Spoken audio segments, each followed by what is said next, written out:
Bapak, Mama, saudara-saudara, kakak adik, anak-anak yang saya kasihi dalam Tuhan kita Yesus Kristus, Salam. Minggu ini kita memasuki perayaan Minggu Epifania atau minggu di mana Tuhan Yesus mulai menyatakan tanda-tanda kuasanya. Nah, pembacaan firman Tuhan pada pagi hari ini adalah merupakan pembacaan yang datang dari Injil Markus. Injil Markus ini dia menceritakan sesuatu, dia singkat-singkat saja. Dia tidak terurai agak rinci dibanding Matius atau Lukas atau Yohanes, dan bahasanya bahasa-bahasa singkat saja. Itu sifat daripada Injil Markus. Nah, saudara-saudara, pada waktu Yohanes Pembaptis, dia membaptis orang-orang satu demi satu. Itu biasa-biasa saja, seperti biasanya di Sungai Yordan. Tidak terjadi sesuatu apapun. Tapi ketika dia membaptis Yesus, dan saat Yesus keluar dari air, maka Injil Markus menyampaikan ada 3 hal yang terjadi yang dapat kita catat untuk kita ketahui bersama. Yang pertama itu adalah langit terkoyak. Dan yang kedua turun roh. Katanya seperti burung merpati. Seperti, tapi tidak sama ya. Kalau disebut seperti itu tidak sama.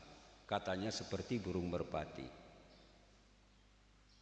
Dan yang ketiga adalah dari langit itu sendiri terdengar suara, "Inilah anak yang kukasihi, kepadamulah aku berkenan."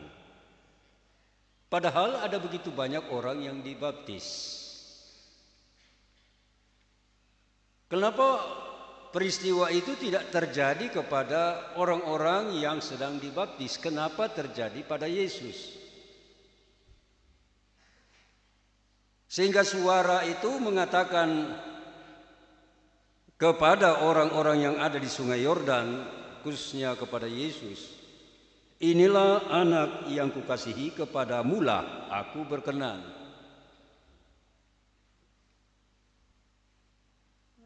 Ketiga hal ini tidak sembarang untuk dapat disaksikan. Langit terkoyak, roh turun, dan suara menyertai, suara dari langit menyertai.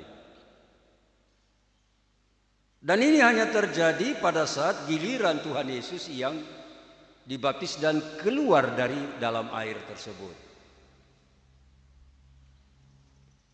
Suatu peristiwa yang begitu menakjubkan orang banyak, sehingga orang melihat pada diri dan keberadaan daripada Yesus, bahwa dia adalah orang yang berbeda dengan mereka yang tadinya sudah dibaptis. Berbedanya ialah apa? Kalau Yohanes Pembaptis itu, arti baptisannya adalah merupakan lambang pertobatan. Tapi apa iya Yesus dibaptis ini supaya dia bertobat sama seperti orang lain? Dosa seperti apa yang dibuat oleh Yesus sehingga dia dibaptis lalu dia harus mengalami pertobatan, dia harus mengalami hidup baru dan sebagainya? Tentu tidak demikian.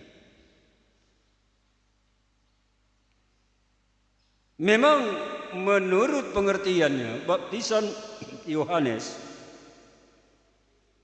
adalah merupakan baptisan pertobatan. Tapi ketika Yesus hadir untuk dibaptis oleh Yohanes, maka kehadiran Yesus itu menjadi suatu pengertian yang baru, menambah pengertian yang baru terhadap apa yang dilakukan oleh Yohanes. Bahwa ternyata baptisan Yohanes bukan saja baptisan pertobatan, tetapi baptisan Yohanes juga adalah baptisan ketaatan. Dan baptisan ketaatan itu hanya terjadi pada satu orang, yaitu Yesus. Kalau yang lain semuanya pengertiannya adalah baptisan pertobatan. Si A, si B, si C, D yang dibaptis oleh Yohanes itu baptisan pertobatan. Sementara ketika Yesus datang itu pengertiannya adalah baptisan ketaatan. Yesus memberi diri kepada Allah untuk dibaptis bukan sebagai tanda bahwa dia harus bertobat, tetapi sebagai tanda bahwa dia harus menjalani kehidupannya dengan ketaatan yang ada. Sehingga dengan demikian pemberian diri untuk menjalani ketaatannya itu dijawab oleh Allah, bahwa ketaatan itu berkenan kepadaku. Itu maksudnya. Inilah anak yang kukasihi, inilah anak yang mau taat kepadaku, kepadanya lah aku berkenan. Bukan anak yang berdosa, tapi anak yang taat kepadaku, kepadanya lah aku berkenan. Jadi semacam Yesus dideklarasikan sebagai seseorang yang taat di hadapan Tuhan, dan Tuhan berkenan kepada dia. Berkenan ialah bahwa Tuhan memberikan seluruh keberadaan penyertaannya, diri dan kehidupannya untuk menjadi bahagian daripada Yesus tersebut. Sehingga dengan demikian di kemudian hari ketika Yesus melayani orang sakit, Yesus melayani orang lumpuh, bahkan Yesus melayani orang mati, perkenan Allah dinyatakan di sana sehingga terjadi kesembuhan dan terjadi kebangkitan yang ada. Nah, saudara-saudara, biasanya kalau orang dibaptis, setelah dibaptis itu orang bersukacita, gitu ya. Orang bikin pengucapan syukur, gitu ya. Orang memuji-muji nama Tuhan karena dia sudah dibaptis. Ada sesuatu sukacita, kegembiraan baru yang terjadi, dialami oleh hati orang-orang yang dibaptis. Dan kegembiraan sukacita itu tergambar di mana orang biasanya menyelenggarakan ibadah-ibadah syukur.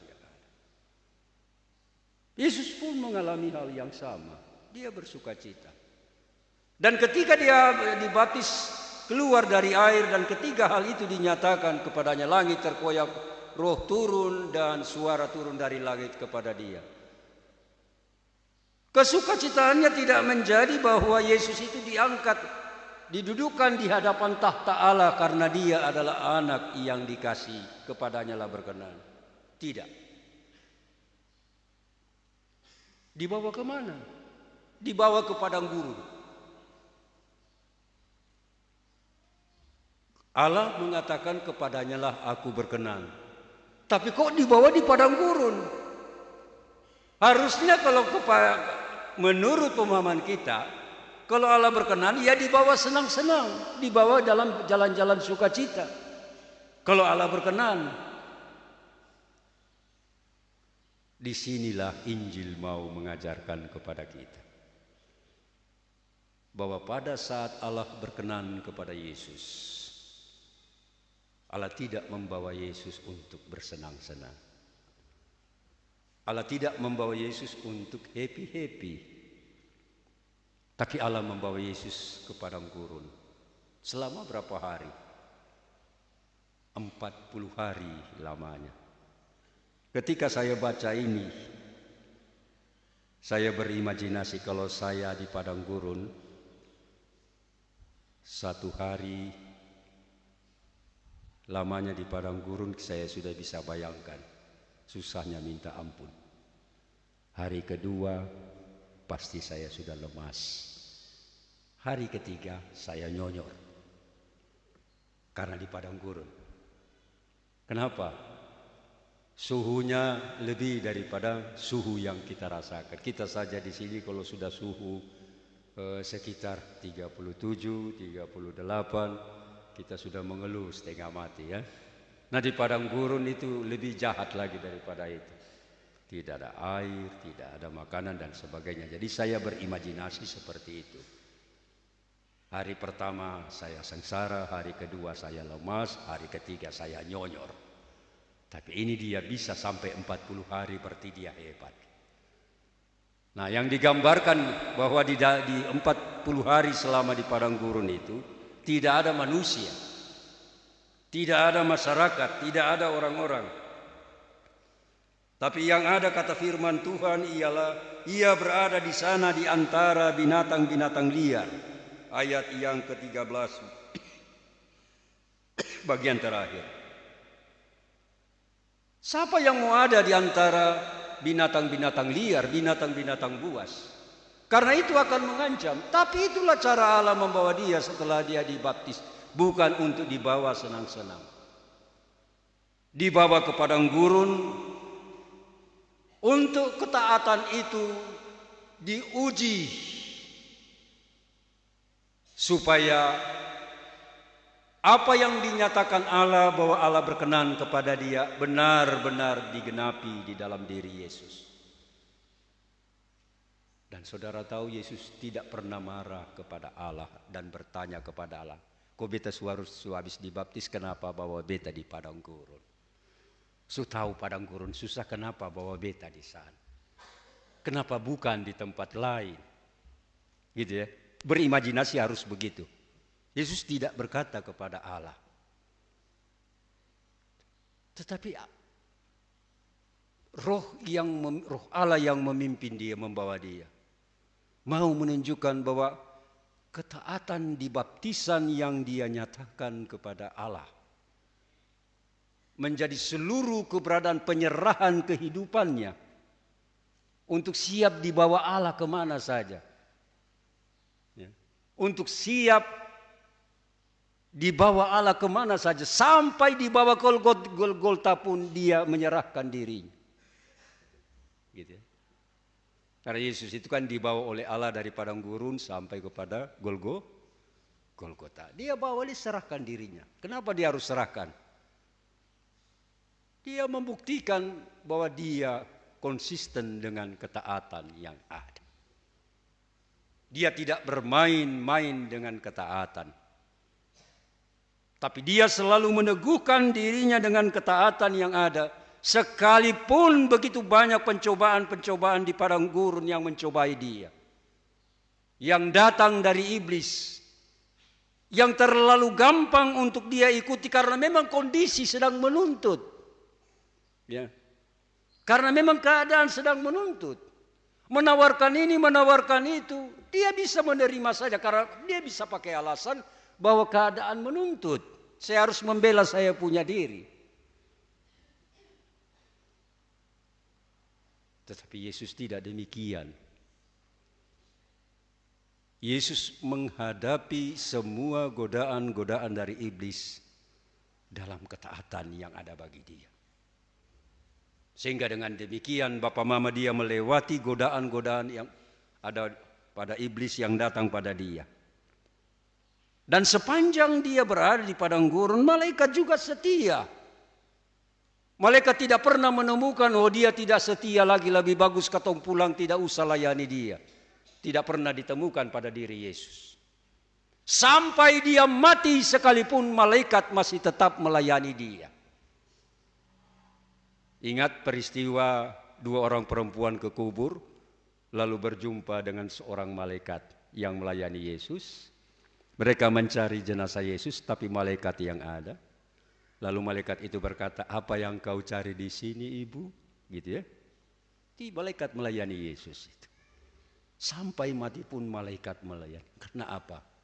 Karena sepanjang kehidupannya dia membawa ketaatan sepanjang kehidupannya. Mau dapat orang seperti apa? Yang melihat baptisan Yohanes adalah baptisan orang-orang biasa. Dia tidak jaga gengsi. Dia tidak pasang kelas. Dia juga mau dibaptis. Tapi pengertian baptisan bukan datang bagi orang terhadap dia. Tetapi dia memberi pengertian terhadap orang lain bagi kepada Yohanes Pembaptis. Bahwa dia dibaptis bukan karena pertobatan, tetapi oleh karena ketaatan yang ada. Dia mau taat. Dan itu adalah merupakan deklarasi. Itu adalah merupakan pertanda bahwa dia siap untuk menjalani masa ketaatannya. Karena tidak ada tanda lain untuk orang mau menjalani masa. Karena itu Bapak Mama Saudara-saudara, kalau orang tua subawa dia punya anak-anak, ada yang dipegang dengan tangan, dikoko, bawa di hadapan meja altar untuk dibaptis. Itu artinya apa? Orang tua belajar taat di hadapan Tuhan. Karena itu orang tua dan saksi itu ditanya dua. Apakah kamu percaya dan berjanji? Gitu ya. Apakah kamu percaya? Dan apakah kamu berjanji? Ya, kami percaya dan berjanji. Baru anaknya dibaptis. Belajar dalam ketaatan yang ada. Tapi jangan setelah anak pulang, setelah dibaptis, bikin pesta ucapan syukur, ketaatan hilang. Tidak boleh demikian. Ketaatan hilang. Tidak boleh demikian. Harus belajar taat, mengikuti teladan daripada Yesus. Harus begitu ya. Nah, Bapak Mama Saudara-saudara, lalu apa artinya kalau firman Tuhan menurut Markus menceritakan hal ini seperti demikian, bahwa dari air ke padang gurun, kisah dari air berlanjut kepada kisah ke padang gurun. Apa artinya bagi kita? Di air dia mendalami kerendahan dirinya. Seharusnya kan dia yang membaptis Yohanes Pembaptis. Dia harus bilang kepada Yohanes Pembaptis, lu kiciana, beta yang lebih besar, beta yang baptis lu. Kalau beta bila perlu beta baptis lu dengan api, lu soneta bakar. Iya loh. Karena dia lebih besar daripada Yohanes Pembaptis. Dan itu diungkapkan oleh Yohanes Pembaptis sendiri.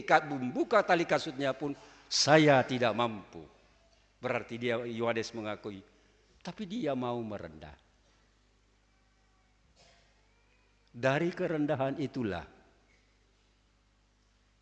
Markus mau bilang dia juga punya ketaatan dan kesetiaan. Jadi dua hal ini yang dapat kita renungkan pada saat ini. Merendahkan hati kita di hadapan Tuhan. Sebesar apapun, merendahkan hati kita di hadapan Tuhan. Tidak usah ikut orang-orang karena kita punya status sosial sudah naik, lalu kita mulai berbeda dengan orang, lalu kita sudah mulai kehilangan kerendahan hati di hadapan Tuhan. Datang gereja tidak mau lihat orang kiri kanan, hanya lihat begini seperti dia lihat malaikat dan Tuhan Allah ada melalui dia. Tidak boleh begitu, tidak boleh begitu. Biar lu kaya lu ini, tapi lu kasih tangan juga sama orang ini. Bila perlu bilang mama di luar nanti kita batur, bapak di luar kita batur. Kasih berbagi berkat. Ada pernah orang masuk gereja begitu, di luar kita batur ya? Ada? Belum ada. Itu kreativitas rohani namanya. Umat itu perlu kreativitas rohani. Di luar kita batur ya. Batur apa? Sudah, bakso kok apa. Itu kreativitas rohani namanya. Tandanya apa? Beta sayang sama lu, beta mengasihi lu. Tapi jangan aja orang pun istri di luar kata ini ya. Tidak boleh. Nanti gara-gara pergi gereja dikasih salah. Lu pergi gereja bukan lu bertobat, tapi lu bikin tambah dosa sah. Nah, dua hal inilah yang perlu kita renungkan. Dari kerendahan hati dan dari ketaatan Yesus menampilkan. Sehingga dengan demikian jangankan kuasa, malaikat pun setia melayani. Maka itu artinya ialah apa? Kalau Bapak Mama mau dilayani oleh malaikat. Karena Tuhan ini melayani kita lewat malaikat-malaikatnya. Kadang kita sakit, dia datang di rumah sakit dalam bentuk manusia yang kita tidak kenal atau apa, dia ini. Dia menolong kita, membantu perawat dan sebagainya. Kadang-kadang penampakan seperti demikian terjadi dalam kehidupan ini. Bahkan kadang-kadang kita tidur, gitu ya. Kita tidur di antara jam 12 sampai dengan jam 3, itu masa malaikat sedang melayani kita. Masa di mana malaikat sedang menjaga kita. Karena jam 3 itu jam kuasa gelap sepulang. Kuasa gelap sepulang, dan jam 3 itu malaikat juga sepulang. Jadi kuasa gelap, kuasa terang, dua sepulang habis. Tinggal lu bangun saja. Tapi kalau lu tidak bangun-bangun, itu lu sial sudah.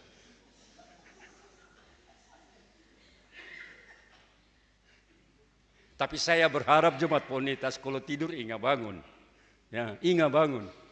Doa malam, siapa yang ketawa di atas? Doa malam, Tuhan kasih ingat saya besok pagi saya harus bangun ya. Jangan sampai lupa diri juga. Ada orang mati karena dia lupa bangun juga. Dia menyesal kenapa dia sudah bangun. Ini bisa jadi tuh. Jadi dengan demikian Bapak Mama saudara-saudara, kalau mau mendapat perkenaan daripada Tuhan, kalau mau dilayani oleh malaikat-malaikatnya, kalau mau mendapat kasih karunia-Nya yang terbaik, buatlah hatimu, buatlah dirimu untuk selalu ada di dalam kerendahan hati. Tidak usah rendah diri. Ya, tidak usah, karena rendah hati, rendah diri itu beda. Kalau rendah diri, orang banyak-banyak ada dulu di satu tempat, dia sendiri-sendiri. Dulu di bawah pohon karena dia rendah hati, dia malu atau apa, tidak tahu juga, tahu dia bergaul dengan siapa di bawah pohon sana. Sendiri-sendiri. Tidak usah rendah diri, rendah hati saja, gitu ya. Dan selalu menjalani hidup dengan ketaatan. Tanda-tanda ketaatan itu ya kita tahu bersama, ya. Tekun dalam doa, ya. Rajin beribadah, ya. Selalu hidup menyerahkan hidup kepada Tuhan. Nah, kalau hidup sudah diserahkan kepada Tuhan dalam segala kekhawatirannya, ya jangan usah khawatir, lu sudah serahkan. Ada orang dia sudah serahkan hidupnya, tapi dia masih khawatir. Pertanyaannya, yang lu serahkan apa? Kan lu sudah serahkan kekhawatiran. Lu jangan khawatir lagi, nanti Tuhan pun urusan yang atur. Nah, sehingga dengan demikian Bapak Mama kita dapat menjalani persekutuan yang terbaik dengan Tuhan. Nah, kita masih ada di awal 2025 ya. Adalah merupakan hari-hari anugerah Tuhan. Anugerah Tuhan itu dia hanya butuh orang yang punya dua hal. Yang hatinya selalu rendah, yang mau menjalani ketaatan. Jalanilah tahun 2025 dengan kerendahan hati dan dengan ketaatan.